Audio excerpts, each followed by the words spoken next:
Kitab Ulangan, pasal 27. Lagi Musa dan para tua-tua Israel memerintahkan kepada bangsa itu, berpeganglah pada segenap perintah yang kusampaikan kepadamu pada hari ini, dan pada hari kamu menyeberangi sungai Yordan ke negeri yang diberikan kepadamu oleh Tuhan Allahmu, maka haruslah engkau menegakkan batu-batu besar dan mengapurnya. Lalu pada batu itu haruslah kau tuliskan segala perkataan hukum Taurat ini, sesudah engkau menyeberang, supaya engkau masuk ke negeri yang diberikan kepadamu oleh Tuhan Allahmu, suatu negeri yang berlimpah-limpah susu dan madunya, seperti yang dijanjikan kepadamu oleh Tuhan Allah nenek moyangmu. Dan sesudah kamu menyeberangi sungai Yordan, maka haruslah batu-batu itu yang telah kuperintahkan kepadamu pada hari ini, kamu tegakkan di gunung Ebal, dan kau kapuri.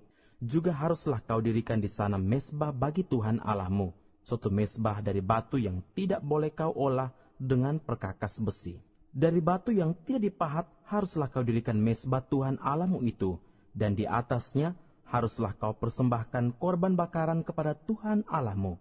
Juga haruslah engkau mempersembahkan korban keselamatan, memakannya di sana dan bersukaria di hadapan Tuhan Allahmu. Selanjutnya, haruslah engkau menuliskan pada batu-batu itu segala perkataan hukum Taurat ini dengan jelas dan terang.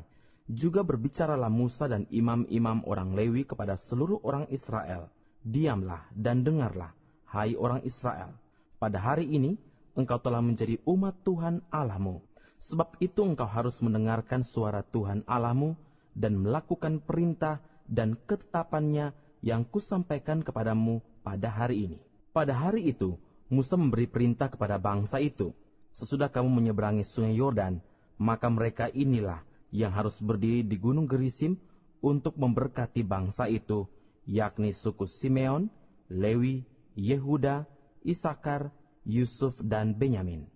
Dan mereka inilah yang harus berdiri di gunung Ebal untuk mengutuki, yakni suku Ruben, Gad, Asyer, Sebulon, dan serta Naftali. Maka haruslah orang-orang Lewi mulai bicara dan mengatakan kepada seluruh orang Israel dengan suara nyaring, terkutuklah orang yang membuat patung pahatan atau patung tuangan, suatu kekejian bagi Tuhan, buatan tangan seorang tukang, dan yang mendirikannya dengan tersembunyi. Dan seluruh bangsa itu haruslah menjawab, Amin. Terkutuklah orang yang memandang rendah ibu dan bapanya, dan seluruh bangsa itu haruslah berkata, Amin. Terkutuklah orang yang menggeser batas tanah sesamanya manusia, dan seluruh bangsa itu haruslah berkata, Amin. Terkutuklah orang yang membawa seorang buta ke jalan yang sesat, dan seluruh bangsa itu haruslah berkata, Amin. Terkutuklah orang yang memperkosa hak orang asing, anak yatim dan janda, dan seluruh bangsa itu haruslah berkata, Amin. Terkutuklah orang yang tidur dengan istri ayahnya, sebab ia telah menyingkapkan puncak kain ayahnya, dan seluruh bangsa itu haruslah berkata, Amin.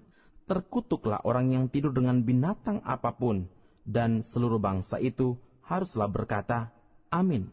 Terkutuklah orang yang tidur dengan saudaranya perempuan, anak ayah, atau anak ibunya, dan seluruh bangsa itu haruslah berkata, Amin.